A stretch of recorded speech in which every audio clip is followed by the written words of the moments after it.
तो election commission की ये प्रेस कॉन्फ्रेंस आप सुन रहे थे, जिसमें कहा जा रहा है कि बिहार में बम्पर वोटिंग हुई है, यानी कि मताधिकार का ज्यादा से ज्यादा इस्तेमाल हुआ है। एक डेटा दिया गया है 64.46%। हालांकि ये फाइनल डेटा नहीं है, फाइनल डेटा 1 घंटे के बाद आएगा।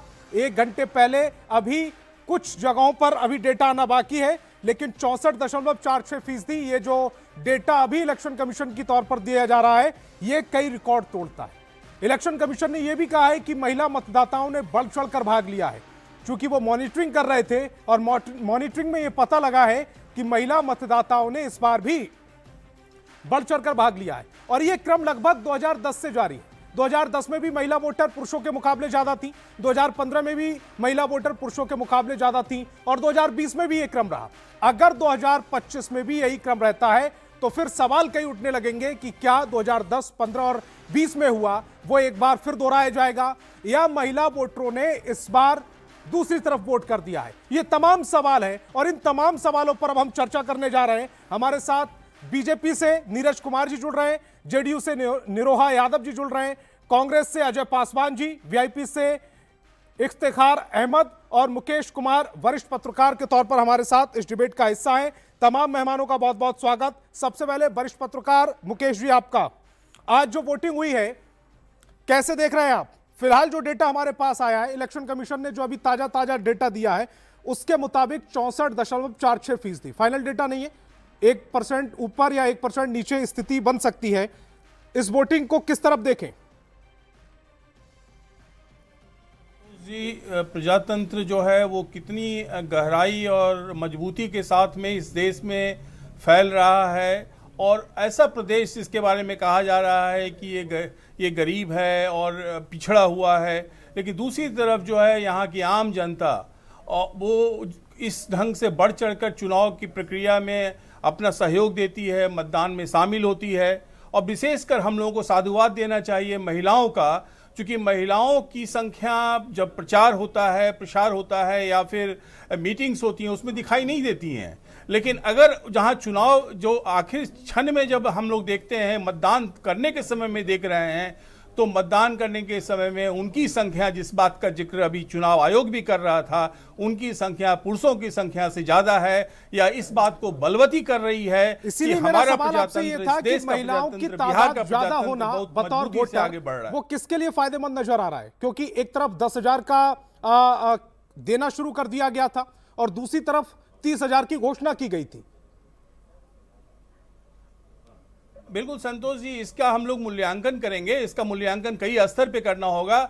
इस पूरे चुनाव को, चूंकि ये चुनाव ही इसकी संख्या इतनी बड़ी है, लगभग 7.5 करोड़ की आबादी चुनाव में सम्मिलित हो रही है, और आज 3.75 करोड़ की आबादी ने चुनाव में सहयोग दिया है, उसने भाग लिया है। आप जो आंकड़े दे रहे हैं वो 65% तक भी हो सकते हैं, अभी 64.48 के आसपास वो आंकड़े हैं। तो अगर इसका हम लोग मूल्यांकन करते हैं तो 4 बड़े मानक जो हैं, जो पहले से स्थापित हैं लेकिन उसमें बदलाव दिखाई दे रहे हैं। पहला है कि अतीत जो 30-40 साल का है इस बिहार की राजनीति का और बिहार के शासन का, वो कहीं ना कहीं एक प्रमुख तत्व होता है, वो डिसाइडिंग फैक्टर होता है इस चुनाव में कि कैसे मतदान होगा, और विशेषकर महिलाओं के पक्ष में ये बहुत इंपॉर्टेंट फैक्टर बन जाता है।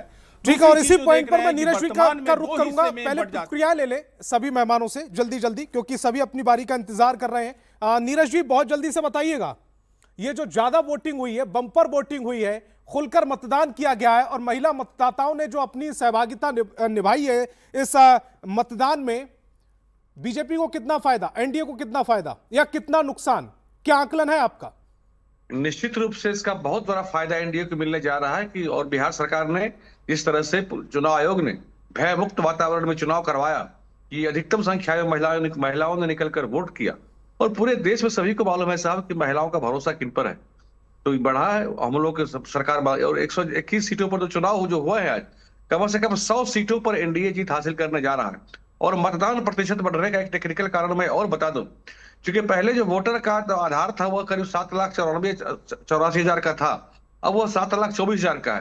तो एसआईआर के कारण से जो वोट कटे हैं कुछ, उस कारण से भी वोट प्रतिशत बढ़ा है, और बड़ी संख्या में लोग निकले भी हैं। छठ पूजा भी बिहार में था, छठ में लोग बाहर से आए हैं।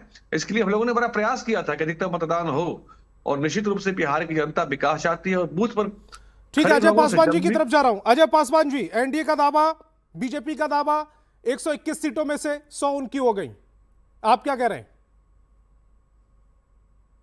निश्चित रूप से आज लोकतंत्र का जिस तरह से प्रदर्शन हुआ है और ज्यादा से ज्यादा लोग जिस तरह से भाग लिए हैं, ये पुरानी सरकार के खिलाफ का जो रोष है वही दिखाता है।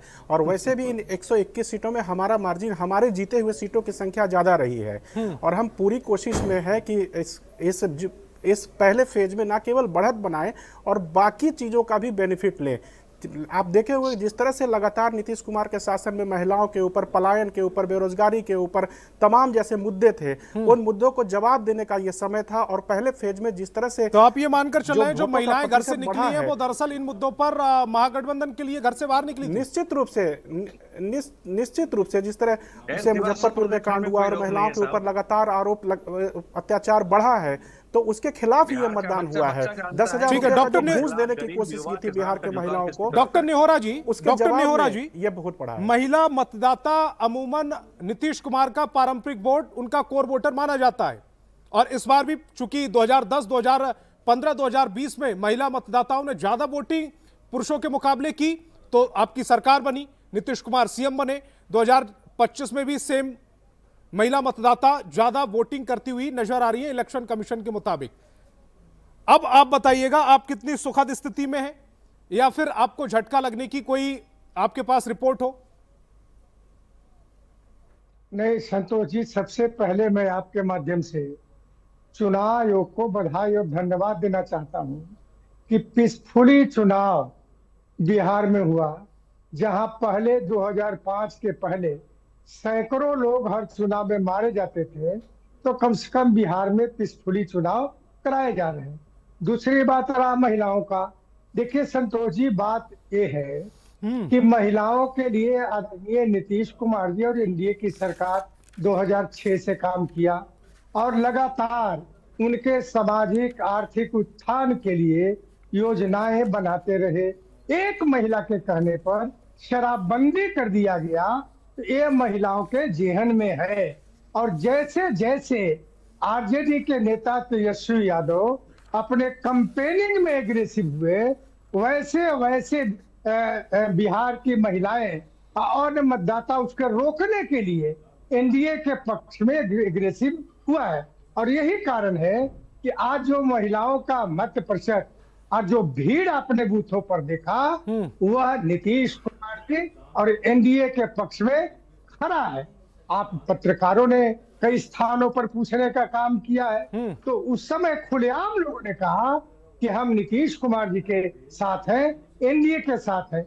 इसीलिए अब बोरिया बिस्तर बांधे महागठबंधन के लोग और 14 को अपना चल दें। नहीं तो बोरिया बिस्तर उनको क्या बांधना, वो तो सरकार में थोड़े ही है, वो तो वैसे ही विपक्ष में है। बोरिया बिस्तर तो खैर नहीं, ऐसे भी खैर अपना नेता आंकड़ा प्रतिपक्ष दीजिएगा, का भी बोरिया बिस्तर 121 बांधेंगे। सीटों में से कितनी एनडीए की? नहीं, मैं उस तरह की बात नहीं बोलूंगा। अब योगी आदित्यनाथ लेकिन साहब कह रहे अधिक से हैं, अधिक- सम्राट चौधरी जी कह रहे हैं अधिक से कि अधिक- 100 सीटें तो हमारी हो गई, हेमंता बिस्वा शर्मा कह रहे हैं कि 90 सीटें हमारी हो गई। तो ये बीजेपी वाले अब तो उनका- खुलकर कह रहे हैं कि 100 या 90 सीटें हमारी हैं 121 सीटों में से। नहीं, ठीक है, कह रहे तो सच्चाई होगा। अभी उस पर आकलन मैं नहीं किया हूँ, इसलिए मैं कुछ नहीं बोल सकता हूँ। अगर भारतीय जनता पार्टी के वरिष्ठ नेता बोल रहे हैं तो सच्चाई इसमें है। अब मैं भी सहमत हूं उनके बात से कि 121 में 100 आ सकते हैं एनडीए को। ठीक है, इफ्तिखार जी ये तो कह रहे हैं कि 100 सीटें आ सकती हैं इनकी। अगर 100 सीटें आ सकती हैं, ये तो गढ़ रहा पिछली बार आपका, इन 121 सीटों में से 2020 में ज्यादातर सीटें आपके हिस्से में थी, तो फिर तो ये शुरुआत में ही झटका लग गया। नहीं तो वो 14 तारीख तक जो है ये कहने के लिए स्वतंत्र हैं और जाहिर है कि हर आदमी को बोलने की आज़ादी है। वो 14 तारीख को डाटा ये बताएगा कि किसकी कितनी सीटें आ रही हैं। मगर एक अच्छा साइन ये है और सबसे पहले ये कि वो यहाँ के मतदाता इस बात के लिए मुबारकबाद के मुस्तहक हैं कि उन्होंने बदलाव के लिए बढ़ चढ़ के जो है हिस्सा लिया है इस चुनाव में और बहुत अच्छी स्थिति में है और ये बदलाव का चुनाव है। बाकी ये है कि पार्टी के प्रवक्ता, जाहिर है उनकी पार्टी का लाइन है, तो वो उसी अनुसार बात करेंगे। मगर ग्राउंड की जो रिपोर्ट है वो सारे लोगों को पता है कि बदलाव की बिहार चल रही है। बिहार ग्राउंड में। से क्या डेटा मिल रहा है आपको? और क्या कहीं आंकड़ा कोई मिल रहा है दिक्कत ग्राउंड नहीं। से? वीआईपी के पास क्या आंकड़ा है, कितनी Thumping सीटें? एनडीए बहुत महागठबंधन बहुत कंफर्टेबल पोजीशन में है। महागठबंधन कितनी कंफर्टेबल? 75 सीटें, 80 सीटें, 70 सीटें, बहुत 90 comfortable। सीटें? नहीं, मैं कोई सेफोलॉजिस्ट तो हूँ नहीं कि और बहुत अर्ली होगा अभी किस तरह का कोई डाटा देना, मगर यह कि बहुत ग्राउंड की ये रिपोर्ट है कि हम सारे विधानसभा क्षेत्रों में बहुत ही कंफर्टेबल हैं, इसमें कहीं कोई, और मजबूत सरकार बनाने की ओर महागठबंधन बढ़ रहा। ठीक है, मुकेश जी की तरफ जा रहा हूं मैं। मुकेश जी, इससे पहले तो तमाम मुद्दे चर्चाओं में थे, लेकिन अगर महिला मतदाताओं की संख्या ज्यादा है बूथों पर, तो फिर ऐसे कौन से मुद्दे हैं जो उनको हिट कर गए? क्या जो नीतीश कुमार ने 10,000 रुपए महिलाओं के खातों में डायरेक्ट ट्रांसफर किए हैं, उसका असर ये देखा जा रहा है, या फिर जैसा विपक्ष कह रहा है कि पलायन का मुद्दा, बेरोजगारी का मुद्दा, इस पर महिलाएं बाहर निकलकर बूथों तक पहुंची, मतदान करने पहुंची? बिल्कुल संतोष जी, दो तीन चीजें जिस बात का मैं जिक्र कर रहा हूं वो बड़ा महत्वपूर्ण है इस चुनाव में, और वो परिदर्शित हो रहा है क्योंकि जैसा कि आपने देखा और अभी चुनाव आयोग ने इस बात का जिक्र भी किया कि महिलाओं की संख्या जनसंख्या के हिसाब से कम है, लेकिन बूथों पे महिलाओं की संख्या, महिलाओं की कतार पुरुषों की कतार से बहुत ज्यादा है। तो इसके कुछ बड़े कारण होंगे। उस कारण में एक बड़ा कारण जिस बात का मैंने जिक्र किया था कि अतीत की पुरानी चीजें कहीं ना कहीं उनके जेहन में होंगी, या बहुत सारी चीजें का एक मिक्स्ड रूप होगा। दूसरी जो महत्वपूर्ण चीज है कि भविष्य महिलाएं जो होती हैं वो घर चलाती हैं, समाज चलाती हैं, गांव को के माहौल को देखती हैं, अपने बच्चों का भविष्य देखती हैं। तो भविष्य जो है, जो आने वाला भविष्य बच्चों का है, उसके लिए बहुत ही सचेत रहती हैं। इस बात को बहुत समझना और देखना बहुत मुश्किलात होते हैं आम लोगों को या अच्छे अच्छे पत्रकारों को भी, लेकिन इस चुनाव में ये सारी चीजें स्पष्ट हो जाती हैं। महिलाओं के भविष्य की चिंता, अपने बच्चों के लिए, क्योंकि यूथ जो है वो दूसरा एक बड़ा एक्स फैक्टर है इस चुनाव का, लेकिन महिलाओं का इस ढंग से वोटिंग करना कहीं ना कहीं एक बदलाव की तरफ या एक नए रूप को मुकेश जी, अमूमन ये माना जाता है, मुकेश जी अमूमन ये माना जाता है कि अगर मतदान प्रतिशत बड़ा है तो ये सत्ता पक्ष के लिए अच्छे संकेत नहीं होते हैं। लेकिन पिछले कुछ चुनावों में चाहे वो हरियाणा की बात कर लें या बाकी दूसरे स्टेट्स की बात कर लें, वहां पर सत्ता पक्ष के लिए अच्छे रहे हैं। ऐसे में अगर मतदान प्रतिशत बड़ा है, खासकर महिलाओं का, चूंकि इसमें पुरुषों की बात नहीं हो रही है, ऐसा नहीं देखा हमने कि दिल्ली से या दूसरी जगहों से लगातार बिहार लोग जा रहे हैं, वो मूड होता तो हम ये कहते हैं कि शायद बदलाव की स्थिति रहती।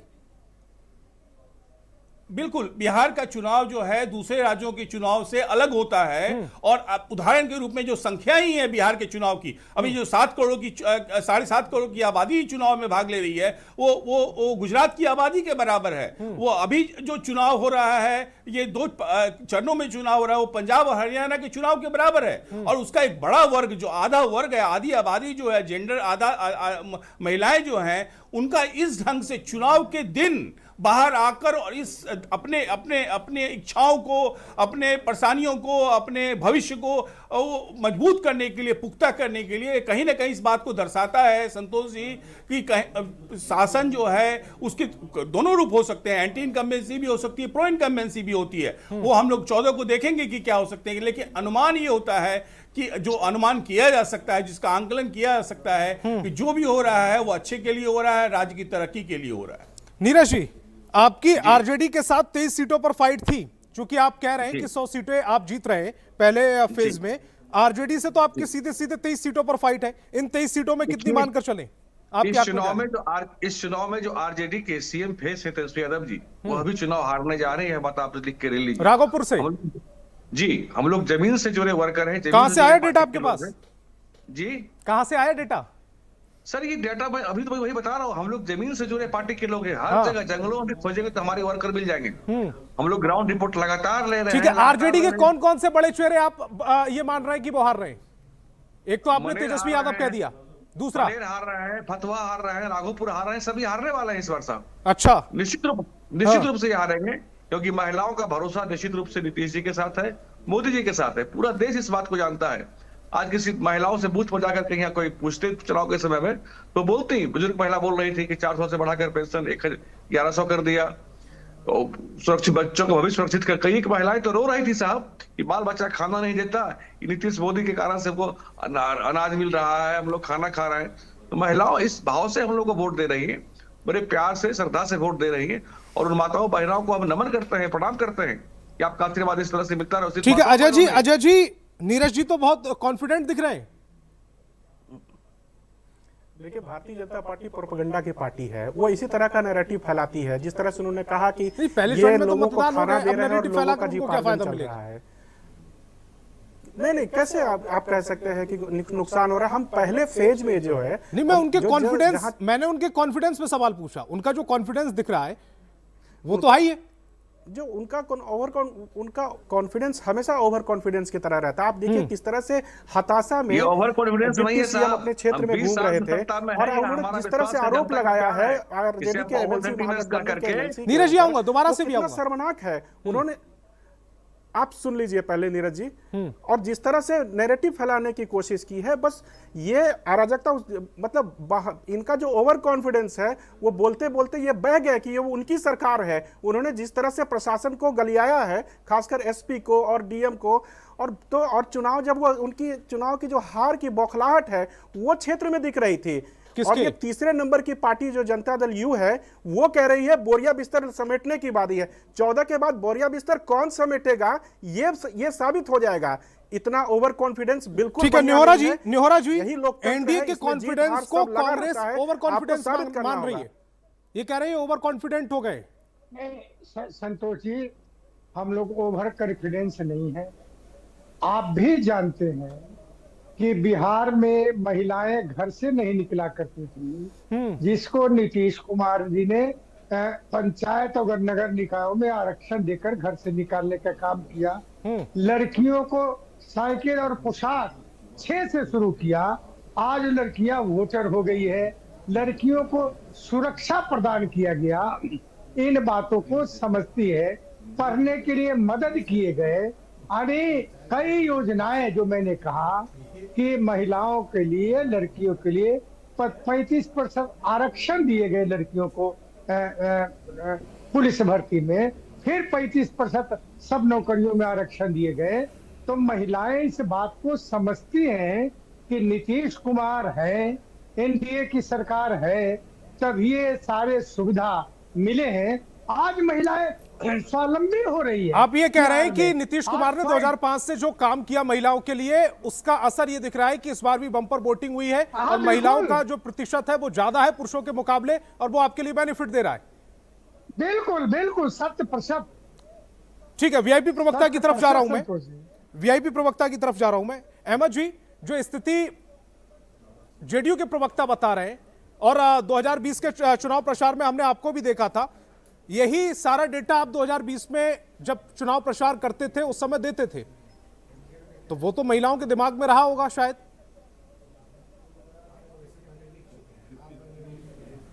सवाल आप मुझको करें, आप एक बार फिर करें। इफ्तिखार जी को, क्या इफ्तिखार पूछना जी को। जी जी, मैं सबसे पहले तो नीरज भाई को ये बताऊं कि राघोपुर की खबर तो उनके पास बड़ी अच्छी है ग्राउंड से, और माननीय डिप्टी मुख्यमंत्री साहब की क्या खबर है, उस पर भी कुछ रोशनी डालेंगे क्या वो, और जिस तरह से वो आज प्रशासन पे सवाल ये है, आपके पास क्या खबर है? उसके हिसाब से तो बहुत शानदार तरीके से जीत रहे हैं। नहीं, वो डिप्टी सीएम साहब की खबर बताए ना। तेजस्वी जी बहुत कंफर्टेबल स्थिति में है। दोनों रिकॉर्ड मतों से जीतने जा रहे हैं। लखीसराय में आरजेडी के गुंडों ने गुंडागर्दी करने की कोशिश की, लेकिन कोशिश उनकी नाकाम रही। आप लोग कितना भी गुंडागर्दी कल्चर कर लीजिए, बिहार गुंडाई में दिख रहा था। डिप्टी सीएम जिस तरह से प्रशासन को गाली दे रहे थे, वो गुंडाई दिख रहा था। बिहार की जनता ने कि बढ़िया बिस्तर बांध के आपको यहाँ से भेज देने वाला है। ठीक है, पहले इफ्तिखार जी को बोलने दीजिएगा। इफ्तिखार जी एक बार बोल लें, उसके बाद अपनी बात को रखिए। बोरिया बिस्तर तो सरकार के लोगों को बंधेगा ना भाई, इसलिए वो जो है, और इतनी बौखलाहट तो की बात कर रहे थे आप। डिप्टी सीएम की सीट को लेकर आपके पास क्या डेटा है, क्या ग्राउंड रिपोर्ट है आपके पास? आपको लग रहा है कि वो नहीं जीत पाएंगे? नहीं, वो परिलक्षित हो रही थी, उनकी शैली में परिलक्षित हो रहा था। इसे मुझे कहने की क्या आवश्यकता। ठीक है नीरज जी, जिस तरह अब से रिएक्ट उन्होंने कीजिएगा। प्रशासन पे इल्जाम लगाया। कुछ दिन पहले राघोपुर में राबड़ी देवी जी गई थी, वहां की जनता ने साफ साफ उनकी गाड़ी रोककर उनसे कहा कि आप लोग हम लोग के साथ में सौतेला व्यवहार करते हैं। बड़ा स्पष्ट संदेश वहां की जनता ने दिया था। तय मानिए मुख्यमंत्री का चेहरा आरजेडी के हो सकते हैं, बिहार ने इनको अपना सीएम फेस नहीं मानने से अस्वीकार कर दिया और निश्चित रूप से बिहार की माता लेकिन नीरज जी, जब तेजस्वी यादव चुनाव कैंपेन कर रहे थे तो वो ये नहीं कह रहे थे कि आप विधायक चुन रहे हैं, वो तो ये कह रहे थे कि आप सीएम चुन रहे हैं। देखिए, उनको अपने मियां मुंह मिट्ठू बनने की हैबिट है। उनको तो कांग्रेस सीएम पहले मान नहीं रहा था। बेचारे चुनाव घोषणा होने के 13 दिन तक घर में बंद रहे, वो रूठे हुए रहे, बउआ बने रहे। वो जबरदस्ती जब कट्टा रख के कांग्रेस की कनपट्टी पे कट्टा रख के सीएम फेस घोषित करवाया तो वो चुनाव प्रचार करने निकलते हैं, जिसका मकसद बिहार का विकास नहीं, सिर्फ और सिर्फ मुख्यमंत्री बनना हो, मुख्यमंत्री का चेहरा घोषित अपने करवाना। उम्मीदवार तय किए हैं, आपने क्या अपना उम्मीदवार तय किया है कि कौन उसका सीएम क्या होगा? रीजन है? जरा समझ हमने तो लीजिए। सीएम फेस तय क्या कर उसका लिया है। रीजन हो सकता है? अजय जी कुछ कह रहे हैं, क्या अजय जी कुछ सोच कह रहे हैं, सकती है? अजय जी को जरा स्क्रीन पर लेकर आए। अजय जी, जी जी कहिएगा। नीरज जी से ये सवाल पूछिए ना कि नीतीश कुमार होंगे क्या मुख्यमंत्री? आज कम से कम 10 दिन बचा निश्चित है। रूप से नीतीश ये कुमार बता दें मुख्यमंत्री कि वो होंगे। नीतीश कहीं कुमार किसी के नाम संसद पे में चुनाव नहीं लड़ रहे हैं और वो कहीं सीएम किसी फेस तो संसद बता में नहीं रहे हैं रहेंगे। नीतीश कुमार निश्चित को। रूप से नहीं, वो तो ये नीतीश कह रहे हैं कि कुमार हमें मुख्यमंत्री नीतीश होंगे। कुमार को लेकर कोई जनता दल यू वाले गलतफहमी नहीं है। लोग जो दरअसल बैठे हैं विपक्ष को सामने, ज्यादा वो गलतफहमी बताएं होगी बोरिया नीतीश कुमार बिस्तर को किन लेकर। की बनने वाली है?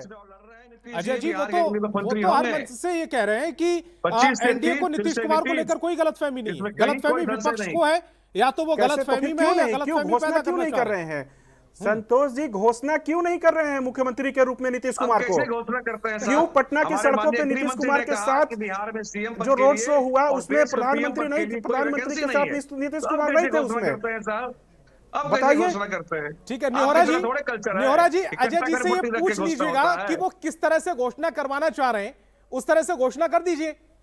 अरे ये चाह रहे हैं ना कि पत्र किसी लिखते ने हैं, कांग्रेस से और करपट्टी पर नेता कट्टा इनका रखा क्या? आरजेडी वालों ने, ये हमें वो चाह रहे लगातार, हैं। लेकिन यहाँ बड़ा भाईचारा है आदरणीय साहब। निहोरा जी, ने निहोरा जी कहा का समय, निहोरा जी कोई का। वैकेंसी हाँ, कोई वैकेंसी नहीं है। आज नड्डा साहब का 8 बजे इंटरव्यू सुन लीजिएगा। उन्होंने कहा कि नीतीश कुमार ही मुख्यमंत्री होंगे। तो पता नहीं, एक बात संतोष जी मैं कहूंगा, इन चीजों को छोड़िए। तेजस्वी यादव के सीएम फेस घोषित होने से विशेष लाभ एनडीए को मिला है, क्योंकि जैसे ही सीएम फेस घोषित किए गए वैसे ही बिहार की जनता ये समझ गई कि नीतीश कुमार से तुलना करना वैसे व्यक्ति का जिस पर 27 मुकदमे हैं, आपराधिक और आर्थिक मुकदमे हैं, करोड़ों के संपत्ति बनाने का आरोप है, तो ये बिहार के लोग कहना शुरू कर दिया कि नीतीश कुमार जी को विशेष लाभ मिलेगा। दूसरी बात पे मैं कहना चाहता हूं कि जो लड़ाई में है महागठबंधन में, वो मैं उसकी चर्चा नहीं करूंगा, दुखी हो जाएंगे दोनों कांग्रेस और वीआईपी के लोग।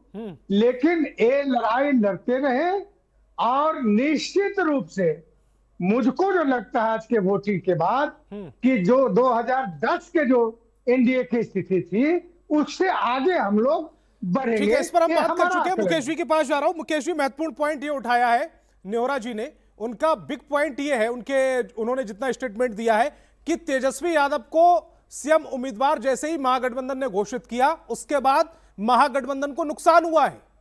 आपकी प्रतिक्रिया? यह जनता दल यू का आंकलन हो सकता है। इतनी जल्दी बाजी बहुत अच्छी नहीं होती है। बड़ा चुनाव है, बड़ी संख्या का चुनाव है, 243 सीटों पे चुनाव हो रहा है। तो अभी उसको अभी काफी अभी एक चरण का चुनाव बाकी है। तो कई सारी सीटें ऐसी होती हैं जहां पे बहुत कांटे की टक्कर होगी, बहुत ही नजदीक कांटे की टक्कर होगी। लगभग मेरा ऐसा अनुमान है कि 40 से 50 सीटें ऐसी होंगी जहां केवल 2000 के अंतराल में हार और जीत तय होगी। तो ये बड़ा महत्वपूर्ण पक्ष बाकी है। और आपने यह भी अभी देखा है कि महिलाओं का एक बड़ा वर्ग जो है वो आके चुनाव में शामिल हो रहा है। लेकिन नौजवानों का एक बहुत बड़ा वर्ग भी जो है जिसकी अपनी अपनी अपनी उसकी संवेदनाएं हैं, अपनी उनकी उनकी सोच है, अपना उनका सपना है, तो वो कहां जा रहे हैं, इसको भी आंकलन करना बहुत ही महत्वपूर्ण मुकेश जी, होगा। एक छोटी सी बात दूसरे चरण मुझे के चुनाव थोड़ी- के एक लिए, छोटी सी पहले बात चरण के समझाइएगा। चुनाव में भी एक उसका छोटी सी बात आंकलन बहुत ही समझाइएगा। आवश्यक है जैसे और बड़ी नीतीश संख्या है कुमार उनकी, ने करोड़ों में 10,000 रुपए उनकी महिलाओं संख्या के खाते में है। ट्रांसफर करना शुरू कर दिया। चीज़ ये है उसके कि बाद से हर एक पार्टी तेजस्वी अपने यादव हिसाब से कई अपनी ऐसी जीत घोषणाएं का कर चुके हैं, हिसाब- जिसमें उन्होंने अभी ताजा घोषणा की है कि 14 जनवरी को वो हर महिला के खाते में 30,000 रुपए ट्रांसफर करेंगे। ये ऐसा नहीं लग रहा है कि जैसे नीतीश कुमार कोई एज लेने की कोशिश में थे, उसको कवर करने की कोशिश में तेजस्वी यादव ने घोषणा की?